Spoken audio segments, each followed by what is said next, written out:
We chose forearm pass as our motor skill.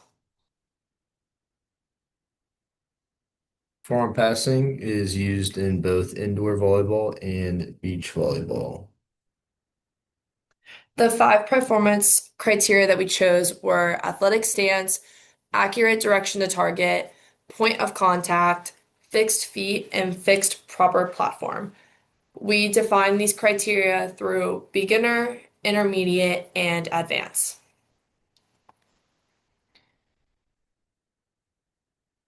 So here we have an advanced proficient mover. As you can see, he demonstrated all five performance criteria as advanced. And for athletic stance, he was low balance. He was in a low balance stance with knees bent over toes, feet shoulder width apart, and arms ready to form a platform.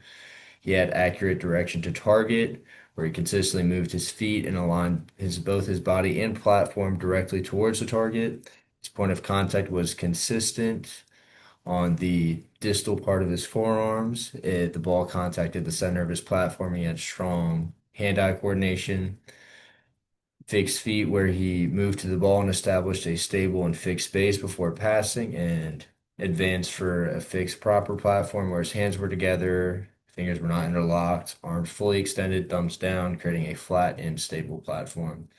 And in this scenario and the following scenarios, the person hitting the ball will be our target.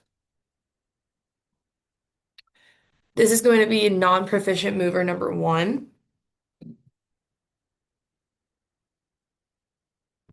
In this video, you can observe an athletic stance that has a low balance stance with his knees bent over his toes, feet are shoulder width apart, and arms are ready to form a platform. The direction of the target has some adjustment towards the target and partial body alignment. For point of contact, the contact was made with an incorrect area of his arms, poor timing, and an unstable platform. His feet were fixed. He moved to the ball and established a stable, fixed base before passing. And his platform, his hands were mostly together, but there were slight errors in platform shape. This, along with the point of contact, resulted in an incorrect, accurate direction to target. Here we have non-proficient mover number two. As you can see, yet again, the ball is not passed towards the target. The athletic stance in this clip is beginner level, where knees were mostly straight, the feet were too close, and the arms were not ready to pass the ball. The accurate direction to target, I'd say, is intermediate with some adjustment towards the target and partial body alignment. The point of contact is also intermediate, where contact usually was on the forearms, but the control was very inconsistent. And for fixed feet, definitely beginner. The feet were constantly moving during contact, and the base was unstable. And for the fixed proper platform is also beginner, where his fingers were interlocked, incorrectly positioned, and the arms were unstable. For the individual structural constraint, we said height. The height, along with the arm length of an individual, directly affects the distance they can reach when passing a ball. The length of one's reach influences body positioning during passing. So individuals with a shorter reach might have to adjust their body more significantly than individuals with a taller reach to effectively pass a ball that falls outside of their immediate range. For individual functional constraint, focus and attention when receiving a fast action. The focus/attention of an individual directly affects their ability to react quickly and proficiently pass a ball. The lack of focus when receiving a ball can lead to slower reaction time, leaving less opportunity to properly position your body for an effective pass. For environment sociocultural constraint, we said your teammates calling for a ball. So the aspect of hearing one's teammates calling for a ball influences a player's response to an incoming hit by signaling whether or not they should attempt to pass the ball. This communication and response to it guides a player's positioning and timing when reacting to a ball.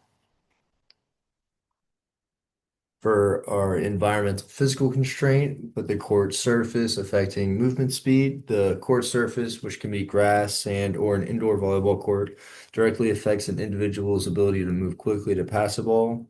For instance, the sand will create greater resistance than an indoor court would, making movement slower and reducing reaction time. Factors such as this can increase or decrease the likelihood of proficient passing. The task constraint, the objective of passing accurately to the setter. So the specific goal and outcome of passing a volleyball is to pass directly to the target, in this case, the setter. This specific goal sets parameters to what is constituted as a proficient pass in terms of where the ball ends up. So anything outside of these parameters could be constituted as beginner or intermediate or completely unproficient. Some changes in constraint over time could be individual and structural constraint of height or wingspan, which changes throughout one's lifespan. In volleyball, both height and wingspan is very important, especially for passing over time. As you grow, your platform surface area increases, allowing for more stability when passing the ball. The individual functional constraint of focus and attention is a skill that also gets honed over time and peaks during adulthood. This is key when tracking the ball to your platform when passing. For our improvement plan, we chose the wall drill. So the materials you'll need are a volleyball and an open wall. You're going to want to stand a few feet away from the ball with the wall with your body face towards the wall. You're going to want to pick a small area on the wall that will act as your target. You want to be sure that this area is above your head and a realistic distance from your body.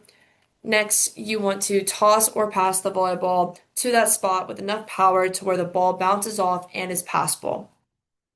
This is where you're going to react. You're going to readjust your body by moving your feet and your platform to where the ball is bounced off and passed back to your target spot with your feet stopped, platform fixed, in an athletic stance. To complete this drill, you're going to want to repeat until failure and then try again. Some helpful things to remember when completing this drill is to use your legs to generate your power. So you want to avoid swinging your arms and to make contact with the ball above your wrist and under your inner elbow, the distal part of your forearm.